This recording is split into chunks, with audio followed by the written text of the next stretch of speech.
kickoff, and I'm sure some of these, I heard one of them didn't even get to bed yet. So great day yesterday. Good to be here today at the winner's podium.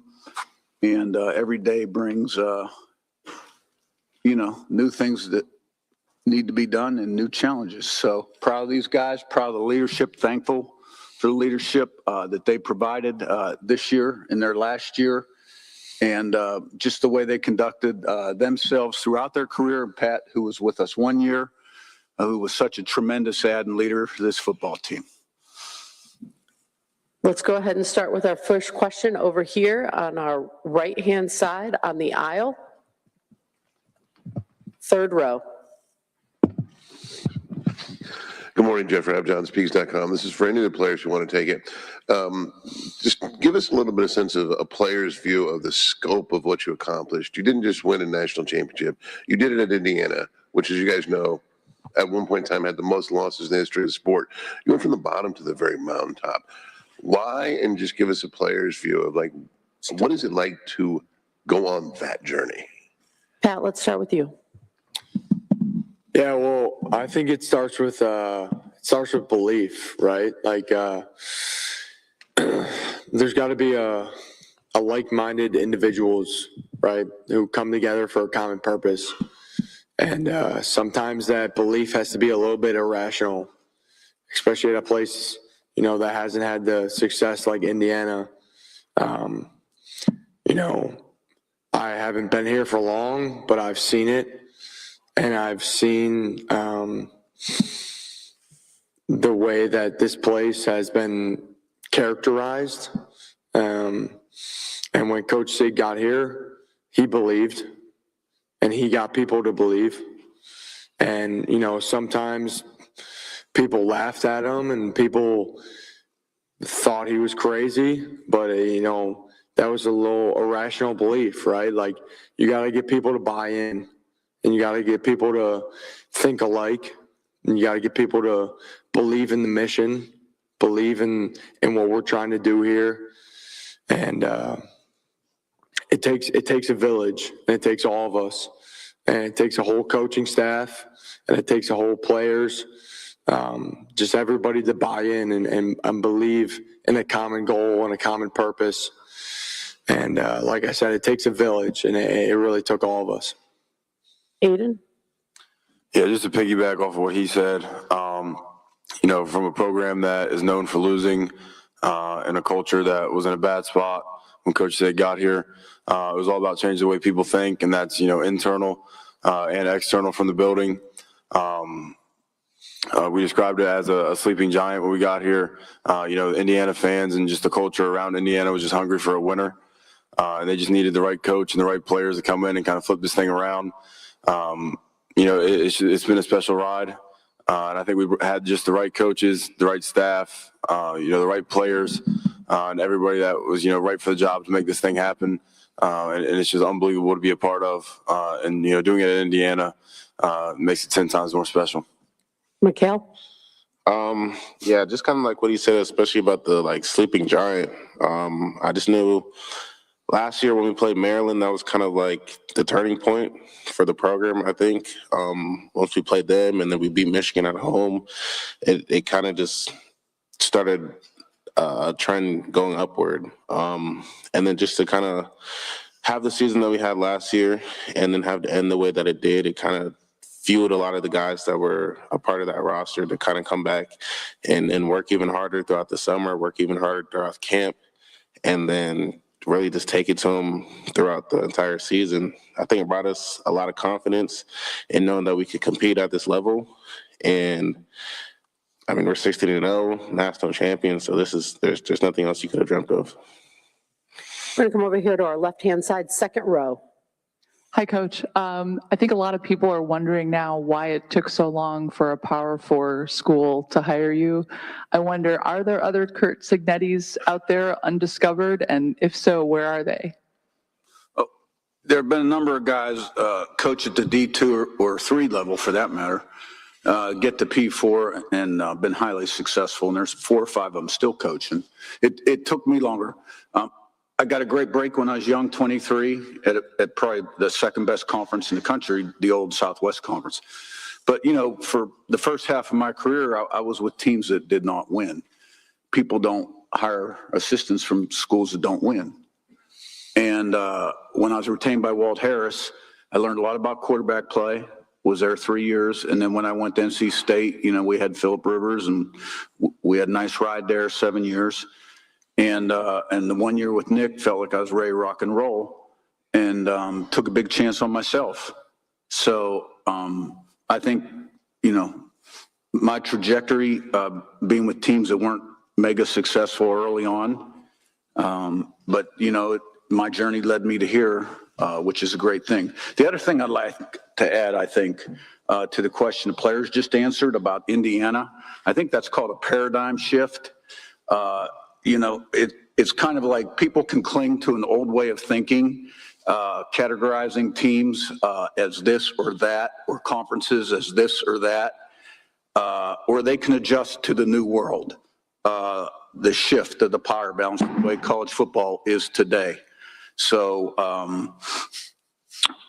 you know, I think to look back at what happened to Indiana previous to us coming 10, 20, 50 years ago, strictly lacked a commitment from the top. That's it, plain and simple, nothing else. And we have a commitment, okay? And the other thing I'd like to say also is this. This team went all the way. This was chapter 2 in the book, okay? And very close team, special team. The first team never got the national credit it was due because of the controversy over the playoffs, the way we played the last 2.5 quarters against Ohio State and Notre Dame. That team got it all started, never trailed till the 9th game of the year. And when they did up at Michigan State, 10-0 first quarter, scored 47 straight. Started out 10-0, but never really got its due. And that was a special team. We're going to come over here to our right-hand side, second row in the middle. Hi, Scott Docterman with The Athletic. I wanted to ask you about competing in the Big Ten. This is the 3rd straight year a Big Ten team has won a national title. You went on the road, you were battle-tested at a lot of really good teams. What does this say about the Big Ten and the conference you're competing in the big picture? And where is the conference position going forward, and how will that help your program continue to build its image on a national platform? I think in answer to your question, results speak for themselves. Those are facts. No one can predict the future. All right, the future is unpredictable. I know that we have a huge TV contract, and all the institutions make a lot of money. And there'll be a lot of good teams next year in the league. We're going to come over here on our left-hand side, second row. Good morning, Coach. Bob Coyote with RCFB. Is 16-0 and a national championship, therefore, the new level that Indiana should be looking to season after season? Or are you guys going to schedule Hawaii and have like a 17-0? Well, you know, from a schedule record standpoint, I guess that would be the absolute definition of perfection. And perfection's impossible to attain on a consistent basis. We'll continue to take it one day at a time, one meeting at a time, one practice at a time, and just keep improving and committing to the process and showing up prepared, trying to put it on the field and see where it takes us. We're going to go on the aisle on our right-hand side, last row. Hi there, Dan Spieler from Fox 59 and CBS 4 in Indianapolis. Fernando, Coach, or whoever wants to take it, what are you anticipating the celebration will be like in Bloomington this week as you return home as national champions of college football? Fernando, let's start with you. Yeah, there was videos after the game of Kirkwood, and someone tried to show like my teammates and myself, and you couldn't even see the street. There's so many people. It was like a flood.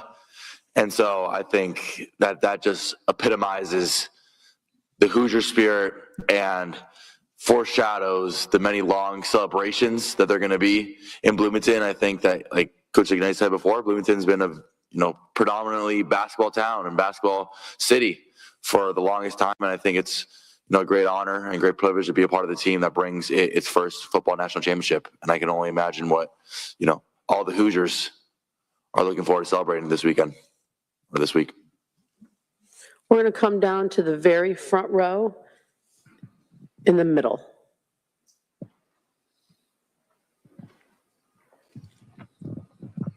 Dan Tortora, wakeupcalldt.com for you, Pat, and for Coach. The offensive line doesn't get a lot of respect. Typically, they only get talked about if they make mistakes. This offensive line didn't make a lot of them. So, Pat, just what you can say to this team and how it starts in the trenches, and Coach, the entire offensive line, just what they meant to this 16-0 perfect season. Go ahead, Pat. Yeah, well, certainly, as an offensive lineman, it's our pride and duty to protect the quarterback and do everything possible to protect the guys behind us, protect the guys beside us. And it wasn't the cleanest day yesterday. I think everybody knows that, and we accept that. We take that on. We know that, right? Like, we have personal pride in what we put on tape and what we put on the field. We know it wasn't our best. But at the end of the day, we did just enough, right? Like, we take great pride in protecting our Heisman quarterback. And I'm really proud of this group, right? Like, it was a never-ending kind of journey of getting better, and it took all of us. It took the whole room, and it's a credit to Coach Bostad. It's a credit to Coach Leeds and everybody in that room who just kept getting better, really. We knew it was going to take all of us. It took everybody in that room. It was never just the five of us. It was a lot of us. It was everybody. It was Coach Bostad. It was Coach Leeds. It was Coach Higgins, like, drawn up run game and everything like that. So I'm really just proud of the group. And well, last night we went to war. Like, there's no doubt about it. And it's a credit to Miami and their defensive line. Really the most physical front, I've ever played. And I'm just really proud of the group and how we battled and continue to fight and solve problems, right? Because there was a lot of problems out there, and just continue to fight. So really just proud of the group. Coach? Yeah, we knew going in, we had a tremendous challenge in front of us. It all starts up front on both sides of the ball, offense and defense with your football team. The strength of Miami's team was their defensive line. We certainly got the quarterback hit more than we wanted to. There's no question about that. But, I give our line a lot of credit. We scratched out some tough yards in the run game when we needed to. Some critical third downs in the first half, and some ball control first downs aided by some third and fourth down conversions in the second half. We got some real lunch pail type guys up there, guys that don't get a lot of publicity, like Drew Evans, who probably doesn't say a word. He's a 4.0 student, and, he'll fight you to the death. And Bray Lynch is the same way, the two guards. Yeah. Miami, they've got a couple guys there that are going to play a lot of football in their career. And, it was a tough matchup, and none of us have seen the tape. So that's what I'd say about that. Come over here to our right-hand side, third row in the middle. Yes, Chuck Culpepper from the Washington Post. For Coach Cignetti, from listening to you speak about your trajectory earlier this morning and now this morning, I was wondering if there had come a point along the way where you figured that Power 5 or Power 4 head coach probably wasn't going to happen for you, and whether you were at peace with that if you thought that it wasn't. Yeah, I can't say I woke up every day thinking about it. But even when I made the move I made from Alabama, I didn't make that move with this in mind. It was going to be a different kind of lifestyle. And I was going to get to be the head coach. And I was going to take it as it came and make the most of it. And then as we got more successful and I got more confidence, and, things just sort of happened. The one year that I thought really helped me professionally was the first year when I went to Elon. I think their record was about 7-52 when we went in there. And we lost our opening game to Toledo up there, who won the MAC. And then we won 8 in a row. And we were beating teams that had beaten them a year before by 50, 40 points. And that was a special team. And, then I felt like, okay, you got this thing. We're going to move over here to our left-hand side, second row on the aisle. Brandon Marcello, CBS Sports. Coach, this is for you. I know you're a film junkie. You said you haven't watched the film, obviously, yet. You've been quite busy. But when do you plan to watch the film? And is there any film out there you're really itching to see in the next few days, if you get Staff's off today. I got to fly to Houston tomorrow for the Bear Bryant. So I'll be back in the office on Thursday and then see what the checklist looks like then. I'm sure there's going to be more immediate things needed tended to. But get through the month, take a little vacation in February, go down to some nice hot weather island for about a week. And then when I come back, I'll figure out a few film projects that I think might fit next year's team and help me grow. We're going to move over to the right-hand side on the aisle, fourth row back. Mike Cunio, CBS Miami. Fernando, you just heard your teammates talk about how much of a battle that was last night. Just curious how you're feeling after that, and are the wins that much sweeter when you go through something that tough? Yeah, I would agree with that statement. I think the wins are sweeter when you have to go through some adversity or some struggle. If it was just handed to you, then there would be no satisfaction at the end of it. And because we all got some bumps and bruises, especially in such a hard-fought war up front and just all around, I think it makes it that much sweeter. And just is such a testament to everybody, giving it their all. There's a lot of bumps and bruises and a lot of guys. However, it's the last game of the season. And so at that point, there's plenty of time to rest. And, those are good. Those are a good type of bumps and bruises because they're victorious bumps and bruises. Back over here on the left-hand side, third row. Yeah, Mike Neislick from the Herald Times. Curt, your special teams units probably don't get the notoriety as the offense and defense, but they may have been just as dominant or even more. So Grant Kane takes a lot of pride in that. But how important was having the starters, a couple of them on the stage, that buy into that on a daily basis, and that's kind of defined the success? How important was that? And then for Mikel, to have that moment with the blocked punts as the first commitment for Curt's full signing class in 2020, what did that kind of full circle moment mean for you too? Right. Well, no, our special teams have been, they've improved every single year. We've been in the top 10 of the country last, I think, 3 years composite-wise, very high this year. Turnover ratio, I think we finished the season plus 21, but you had the block punts, which I do. We were plus 25. Mikhail's play certainly was a huge play last night where they were punting the ball, and we didn't have a block called. We had a return called. But he saw it, felt it, and gave great effort and turned into a touchdown, block punt touchdown. And, we try to put people on those teams, and sometimes it changes week to week depending on what the opponent's strengths are. But we've got starters, backups, and, some try-hard walk-on type guys sometimes on teams. But everybody has to buy in on teams because a big special teams play can change the momentum of a game more so than, offense or defense. And look, if you don't buy in on teams, then you're not going to be on this team because, it's a play for our football team. But you're right, it doesn't quite get the media play that maybe offense or defense does.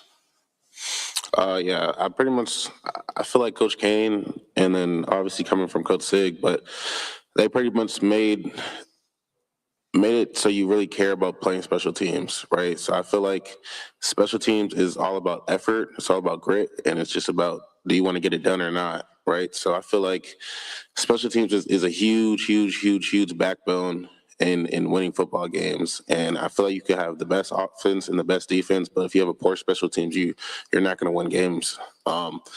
So Coach Kane I'm in the special teams meeting room every single day, just watching, Coach Kane's film, watching the Daniel Ndukwe's blocks, and just watching technique. So kind of when I went out there, it wasn't something that I've never practiced before. I kind of just went out there and did stuff that I've been taught day in and day out. So it just all came natural. We're going to stay right over here on our left-hand side, third row.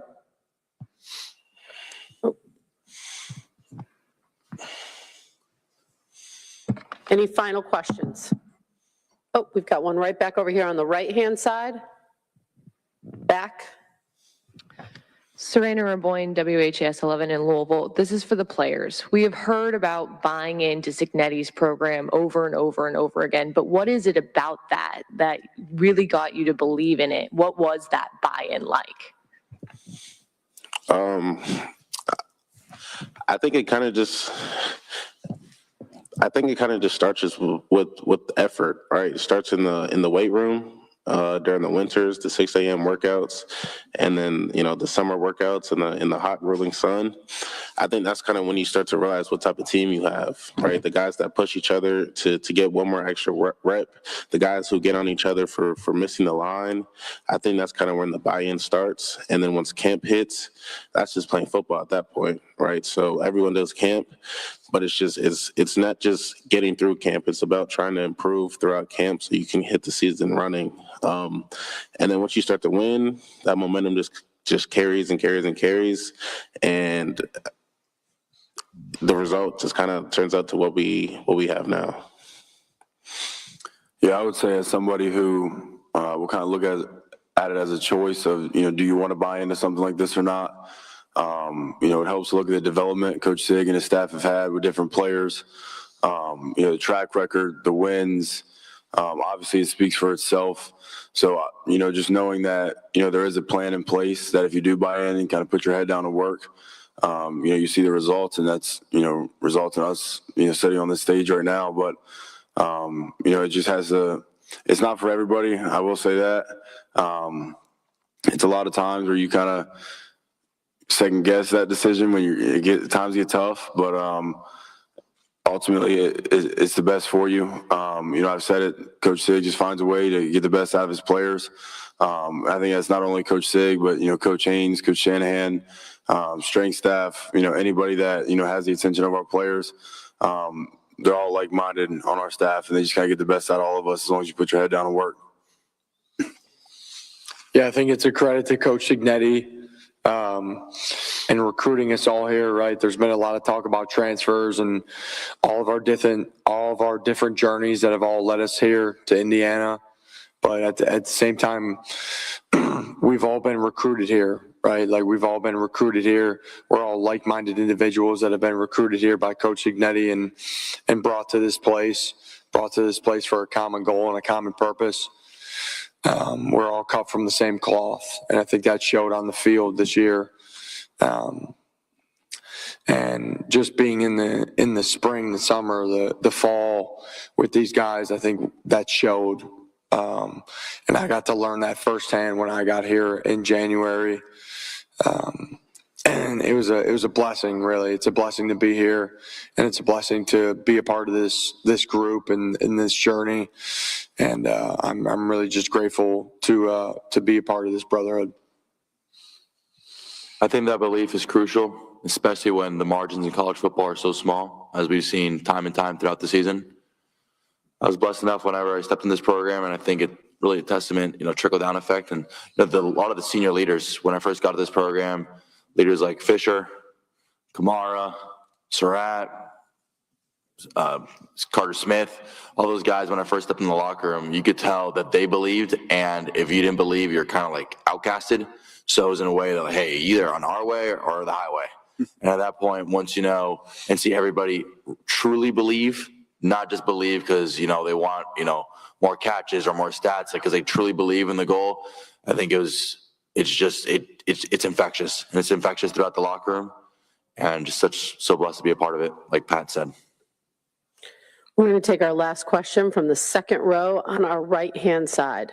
Yeah, Aiden, this is for you. When you look back, Pete DePremio, IU Athletics. For who? When you look back at this, is there anything in particular that really stands out that you're going to remember in terms of what's the most memorable part of this? I think last night will probably be number one. I mean, it's just been such a special journey for me. Starting at James Madison and coming here, really betting on myself to, be able to transform my game from the group of 5 level to here. And I feel like every game has a special little moment for me. But I think last night, just finally doing it, with all the guys that, the 7 JMU guys left, the Indiana guys that we kind of had some hard times last year with the Ohio State Notre Dame game. And finally kind of breaking down the wall in every big game we had, just kind of kicking the door into all of them. Like, it's just a resilient group. It's the closest team I've ever been on in my life. Everybody just cares about each other. Everybody loves each other. And yeah, I think last night, just, when the confetti fell, it's something that I'll carry with me for the rest of my life. Just doing it with, my guys. I'll carry that with me forever. Thank you all. Congratulations on an incredible season and good luck. Thank you. Thank you. Thank you very much. Bless you.